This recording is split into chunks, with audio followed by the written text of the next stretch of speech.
Numero 38 Alex Bono ensimmäisenä vesihautaan, eli brittipari johtaa ja sitten... Mutta vedessä tapahtuu muutos siellä, nimittäin saksalaiset painaa edelleen. Joo, ykkösenä nousi Tilmanit tuolta ylös ja kyllä sen joutuu ottamaan tosiaan kiinni tuossa vähän sen, mutta katsotaan miten ne rupeaa käymään tuossa. Siinä on Aleksi tuossa vähän pari metriä, ei se nyt sen enempää, mutta katsotaan mitä kuivalla esteellä tapahtuu, se näyttää ihan kevyesti mennään. Kyllä tässä erässä on kaikki mahdollista. Saksan pari tulee ensimmäisenä, mutta britit kahtelee sen näköisenä, että perässä tullaan ja kovaa kirja pidetään, mutta tässä on pidetty hyvää vauhtia. 50 sekuntia meni vasta tässä vaiheessa.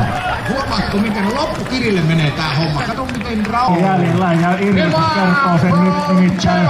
Maitohapot kyllä ja nyt tehdään hyvää aikaa. Aika tulee loistavaa. 1.4, 1.15 ja risät, mutta ei oo paha siellä, mutta Aleksi tulee tuossa ja ottaa 1.